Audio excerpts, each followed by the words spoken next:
नमस्कार जय माता दी मु कल्याणी आपण मान को कल्याणी किचन को स्वागत करूची। आज रेसिपी कंचा माछ बेसर एठी मु 5 पीस रोही माछ नेइची। किछि पानी दे दीची रोही माछ रे, गोटे लेंबू चुपुड़ी देबी माछ रे।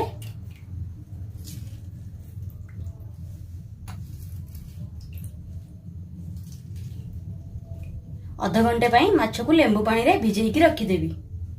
5 चम्मच दही को गोटे कपड़ा ऊपर रखी नेबी। 15 मिनिट पई कपड़ा को एमती बंद कर देबी। दही रो जो पानी गुडी थिबो से सब पानी गुडे बाहरी जिवो।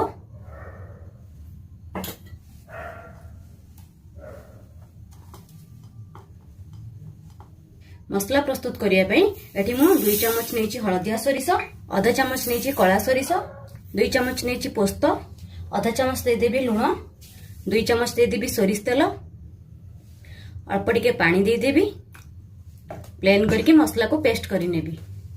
आधा घंटा हे गलानी माछ को भिजेइबार। एबे माछ को मु गोटे जगह को छाणी नेबी।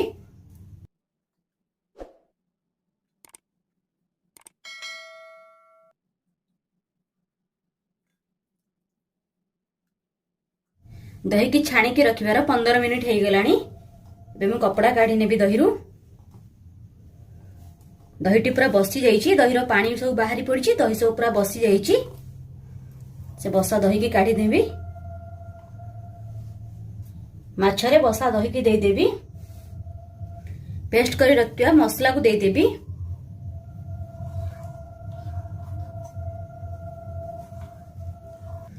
स्वाद हिसाब रे अल्प लूण देबी, काहे ना मसला रे मु लूण दे की पेस्ट करिथिली। अल्प टिके हळदी गुंड देबी। 2 चम्मच सरिष तेल देबी। माछ को भल भाबरे गोळेई नेबी।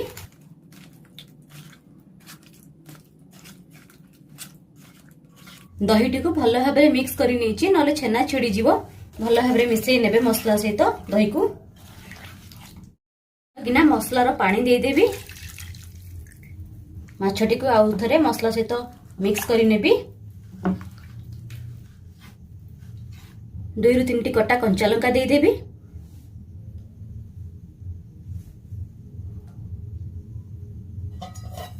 माछ को एबे कवर करी नेबी। गैस रो फ्लेम को पूरा लो रे रखी की 15 मिनिट बसई नेबी। कंचा माछ बेसर बसईबार 10 मिनिट हे गलानी। भल से बिता भीतर फुटुची, आवाज भी होउची। मु एबे ताको कवर काढीबिनी। आ 5 मिनिट परे कवर काढी की आपण मान को देखैबे। 15 मिनिट हे गलानी। तरकारी रो एबे मु कवर काढी नेबी। माछटी पूरा ग्रेवी ग्रेवी हे आसलानी। माछ भी सिझी जाईची भल से। गोटे चम्मच सरिष तेल दे देबी। माछ को 5 मिनिट पई कवर कर नेबी। गैस टी बंद कर देबी।